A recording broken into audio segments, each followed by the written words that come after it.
Welcome back to Business Talk, and time to talk very frankly about where South Africa finds itself. And it is encouraging, I must admit, to see big business really starting to speak up with far more regularity and far more firmly around where South Africa finds itself, the problems, and importantly, the solutions and how we dig ourselves out of this hole.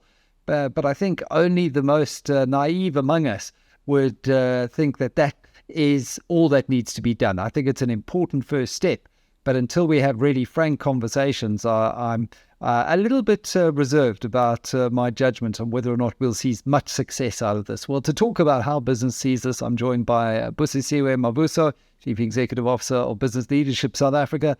Busi, great to have you back on the show. Firstly, what is your fiscal projection for South Africa for the next 5 years? Given what we've just seen, a slippage on the wage bill, that was a big one.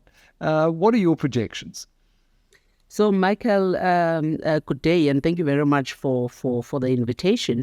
It's difficult to say, Michael, it's difficult to say looking at where we are, as a country, as an economy, as business. We are currently operating, or we're seeing a deteriorating trading environment, which has seriously impacted business confidence. I mean, I think we would have seen last week the numbers came out around the RMB Business Confidence Index, which shows that the business confidence has gone down for the fifth consecutive term, and it's currently sitting at about 27%, if I'm not mistaken. So having 27% of CEOs not believing in the system is rather a serious problem. So the confidence has gone down. The sentiment is negative as business continues to take great strain, and it continues to bear the brunt of the combined impact of intense load shedding, dilapidated logistic infrastructure, rising interest rates, growing and pervasive crime and corruption, failing municipalities, the collapsing rand, social instability, state failure, stagnant economy. The list just goes on, So the scale of our problems is rather large, and it's unfortunate that government normally seems to think that we're being alarmist when we raise these issues and when we raise these things, as business.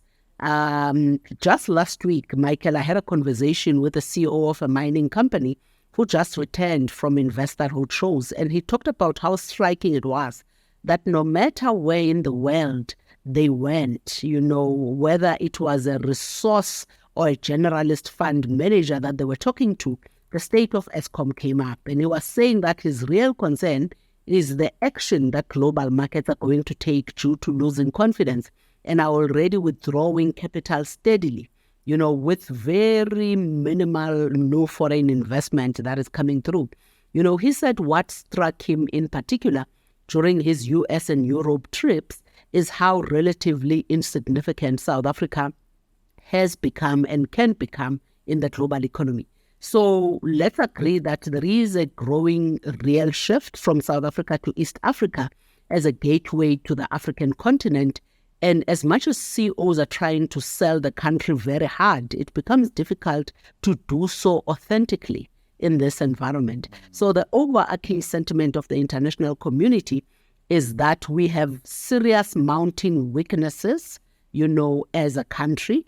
I sometimes look at the Financial Times, of Britain, and they normally have a very brutal account of where South Africa is sitting. And remember, what Britain says matters because that is the EU, and the EU is the biggest trading partner of South Africa. So if that is the sentiment in the EU, so we really have to worry as a country. I think recently they had an article which was titled, South Africa's doomsday clock is at 1 minute to midnight. And I think a few weeks before that, they had something titled around everything is being stripped down and stolen in South Africa. And they said South Africa's run-down city of gold. So I'm taking this long, roundabout, winded way of answering your question because I'm saying that if the tax base of the country is not going to grow, it becomes difficult to say what does the fiscal projection look like in the next 5 years. because business has taken a very dim view on South Africa. The international community is taking a very dim view of South Africa. The tax base that we have as a country continues to shrink, not just from a business perspective, but from professionals like you and I, who are choosing to leave the country because the two currencies that had us going up until now, Michael, of trust and hope have diminished. And if you have those two currencies diminishing, then people choose to look elsewhere, because I think they can see, which way South Africa is going to go, and they are not sticking around to actually witness what is actually going to happen. So as much as I cannot give you exact numbers, Michael, but the future looks dim from where we are sitting, and the international community is seemingly moving on, in terms of looking at South Africa as an investment destination, and they are looking elsewhere.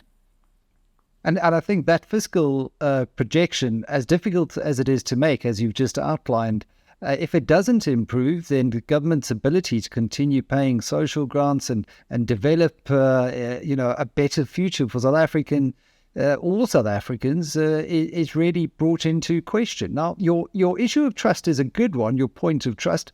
And just reading the Sunday papers, the fact that the president sought to point a finger at business and highlighted, without mentioning names, certain business-funded reports into crime and corruption. He could have only been referring to the one that was instituted by Andre de Ruyter at Eskom as severing that trust. I found curious because all the president would have to do is pick up the phone and phone Andre de Ruyter, read his book, and see why he chose not to go through the South African Police Service or other more formal channels, because there is a breakdown of trust there already, because there are certain individuals who have been given information and done nothing with it. So he seems a little bit deluded. That said, though, I think businesses operating in this environment have developed, and it's an overused word, resilience to all of these issues that you've mentioned. And many entrepreneurs that I chat to daily, they'll say, yes, we realize that they're not where they should be, things are broken, but we just get on with it. What do you attribute this kind of inner South African resilience to? I think to a point, it's companies don't have a choice but to move on. Small businesses don't have a choice but to move on and to somehow look at how they make things work. South Africans are not left with no choice but to somehow find a way in which they can make things work in this environment that continues to actually give us so many challenges, as it were. So as much as there is very little hope, or hope has diminished, I don't think that hope is gone completely. Business continues to do what it does because we still see hope and opportunity for South Africa. Small businesses, normal, ordinary South Africans still continue to do what they do because they still see a glimpse of hope, for South Africa. And I think the partnership, for instance, that you have between business and government does a lot, to inspire confidence in people, to inspire confidence, in small businesses. Having big business, come up in the way that they've come up, where you've got CEOs of JSE-listed companies, of big businesses, of multinationals rolling up their sleeves and not just giving capital and resources and deploying people, but actually rolling up their sleeves, directly giving in the sweat equity, to say we are actually going to get involved and collaborate with government to make sure that this country works, speaks volumes. It does a lot, for inspiring hope and inspiring confidence in people. So I think those are the glimpses of hope that actually keep people moving.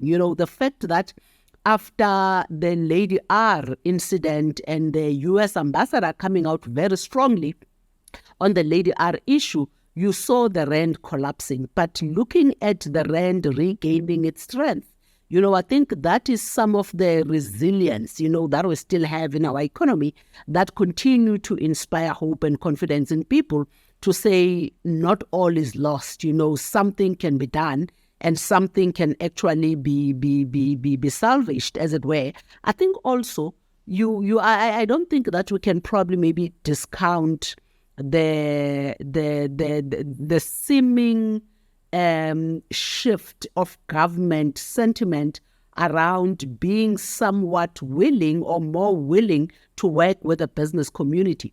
The significant private sector participation that you see happening and being opened up in the generation space in energy, for instance, speaks volumes. The president talking about giving third-party access to private sector investors on the transport and logistics space, give people confidence. Because I think with the private sector participation, it says that we are no longer confined to government trying to make this work on their own.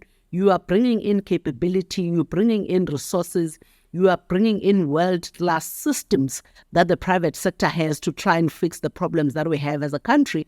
And I think it's probably maybe not attributed to one issue, or to one intervention. I think there's quite a few interventions, whichever way you look, that really inspire hope and resilience in people. And I think people are drawing from that, and I think are leveraging on that and are holding on to that to somehow find a way of carrying on. Well, I can't fault you, because if you look back 10 years, I don't think you would have been able to have this conversation saying that business is finding an environment with government to be able to work in partnership. So it would be churlish not to single that out as a huge improvement from where we've come from.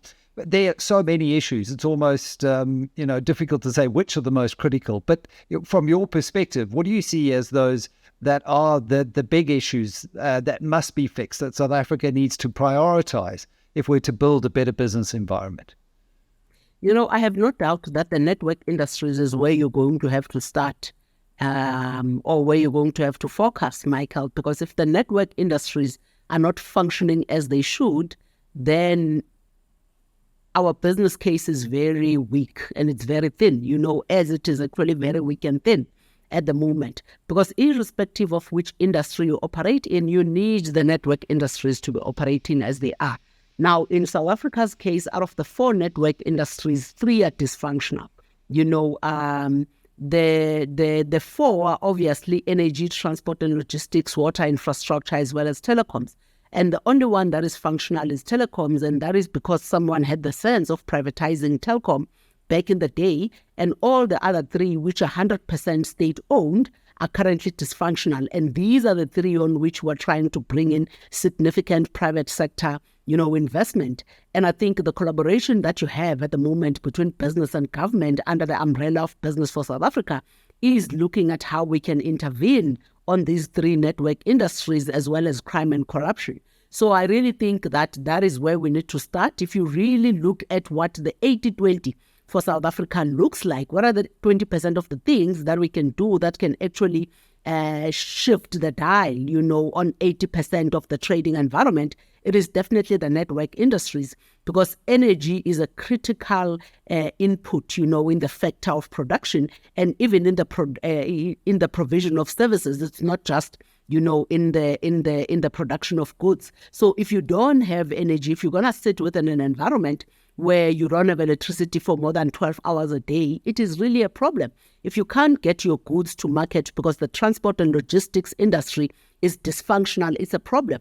Water is also a very critical input in whatever, factor of production or in businesses functioning as they should. So these 3, therefore, are a serious problem. And those are the ones that we definitely need to have a look at. It becomes a problem, Michael, because we are talking about trying to drive an export-led growth. So if we can't produce because you don't have water, and you can't get your goods to market, and you don't have electricity, it becomes a problem to say, what does changing the economic trajectory of South Africa look like? How do we therefore give effect, to our strategy of driving an export-led growth? And it therefore becomes critical to say that it doesn't matter how much is broken in our system, but we need to start with the basics. And the basics are definitely the network industries. And that is where we've actually focused our energies on as business and government through this partnership, but just as business alone, in terms of how we are trying to help and intervene. Yeah, and hopefully we don't see political fiefdoms getting in the way, because often what we hear, certainly from the president, is all the right noises. He strikes all the right notes. It then goes a layer down to a cabinet member or minister who's got their own particular agenda or idea. And then it's in the execution that things get gunged up, and the gears start grinding to a halt because you're throwing ideological sand into the gears of process. But what are some of the positive business initiatives that you've seen through all of this to help get those network industries growing again? I think the key one is definitely the partnership that we have with government at the moment under Business for South Africa, where we have chosen to collaborate, on the three areas of energy, transport and logistics, as well as crime and corruption. There's very clear targets in terms of what we'd like to achieve. I think we've got timelines in terms of by when we'd like to achieve some of these interventions. And I think that is the key one. But also when you look at the programs that we have as organized business, there are a lot of interventions that we've actually put in place. There is a lot of support and resources that we are giving to the Operation Vulindlela team. For instance, for them to be able to undertake and give effect to their agenda of trying to implement the reforms in the areas where the president has actually requested them to look at. I think you would have seen that we have finally succeeded in terms of putting in place a paper that is going to make sure that the skills visa regime that has been a problem for quite some time, the work visa regime rather, that has been quite a problem for quite some time in South Africa. We now have a point-based system that we've actually put in front of government through the Operation Vulindlela team. That was an effort of business where we actually gave the necessary resources, to government, and we actually took time to look at what does good look like in the world? What system should South Africa adopt to make sure that we don't keep experts and investment and capital waiting for more than 9 months for them to get their skills visas. Now, the trick to your point is going to be in implementation. We've got a paper which articulates what changes and modifications need to be done to the system. But let's see how quickly we get to the execution of that, because again, we know that we've got a serious implementation problem. But I think our problem is bigger than just implementation. Michael, it's really a leadership crisis, if you ask me. Because if you don't have execution, if you don't have implementation, then I think those people are going to have to be held to account. They are going to have to be held to answer, in terms of what went wrong. Heads are going to have to roll, but it has been a long time where you have seen heads rolling in the system, even when things fall apart, even when it is here that the failures that we're experiencing are due to own goals. People have died in Hammanskraal because of cholera, an issue that could have been avoided. I remember very well we tried to intervene, when Minister, or rather Dr. Zweli Mkhize was the Minister of Kokta. It must have been 5 years ago. We tried to actually intervene at the BLSA municipality in Hammanskraal, because already at that time, when they opened the taps, there was green water coming out of the taps. It told us that there was something fundamentally broken in the system and something fundamentally wrong, in the engineering or in the maintenance of that municipality. But that partnership and that offer to assist as business didn't go very far, because the municipality didn't allow us to actually come in and assist in a manner that business could actually assist. And you don't see anyone being fired. You don't see anyone being suspended for that. So it is seriously a problem. Leadership is what we need from government for us to be able to succeed from an execution perspective. The president is going to have to make tough calls. He's going to have to make some tough decisions. You see, you can't solve South Africa's problems and still be loved by everyone. The president is going to have to understand that being unpopular comes with the job, and that's okay. I think it was Steve Jobs who said, if you want to make everyone happy, don't be a leader, rather go and sell ice cream. Because if you're selling ice cream, your only dilemma is chocolate or vanilla. And whether you get chocolate or vanilla wrong, you don't set a country on a path of being another failed African state. But if you're going to fail at leadership because you're avoiding to make the tough calls, we are now sitting as one of the countries that could very well be another failed African state. So I really think that execution, yes, is what we are citing as a problem, but I argue that execution is actually a symptom. The underlying problem is a failure of leadership, and we need someone who can actually lead and hold people to account. Powerful words.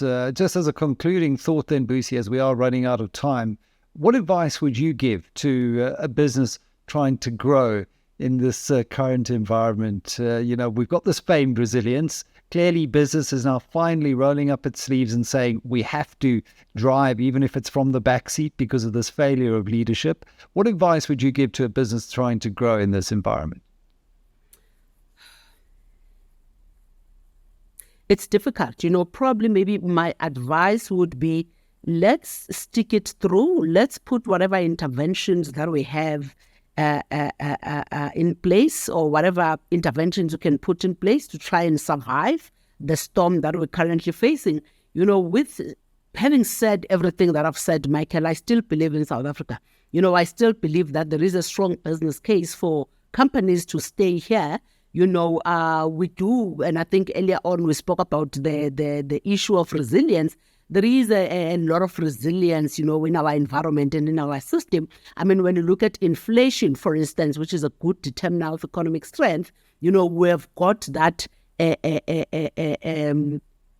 significantly or handled, because you have a very strong South African Reserve Bank, which is doing everything in its power to make sure that is kept under control. You've got a very strong and resilient and active private sector in economy, which is working very hard with government to try and change the trading environment to be more easier and more conducive. We do have a very large economy. We do have a very well-diversified economy. We are somewhat technologically advanced, as a country.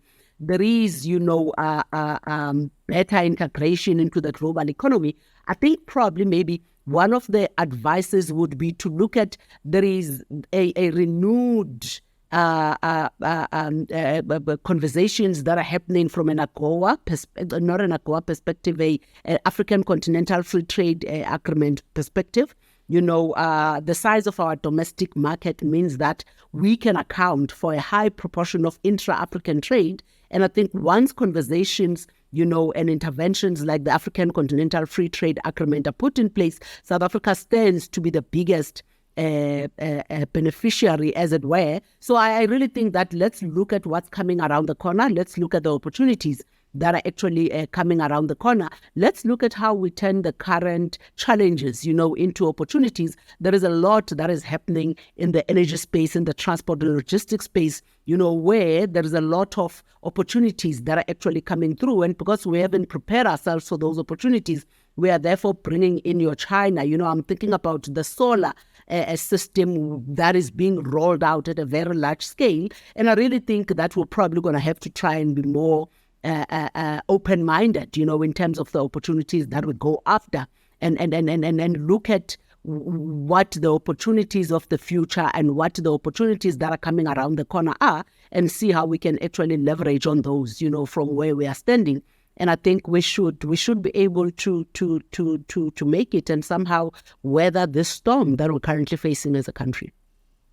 Well, and I was chatting to Mpumi Madisa, the CEO of Bidvest, recently, and she was saying, they're building a war chest. They see opportunity as well. If, again, as you say, we can get through this storm, if we can show the requisite leadership to avoid that failed state scenario, which is real and can't be downplayed, then there is a better future lying on the other side of that. And I think ultimately, if you're an entrepreneur, if you're a business leader, you are naturally an optimist, obviously a risk-calculating, return-seeking optimist, but you are an optimist, and hopefully we will see these storms pass. Busi Mavuso, thank you very much, CEO of Business Leadership South Africa, for sharing your views with us here on Business Talk.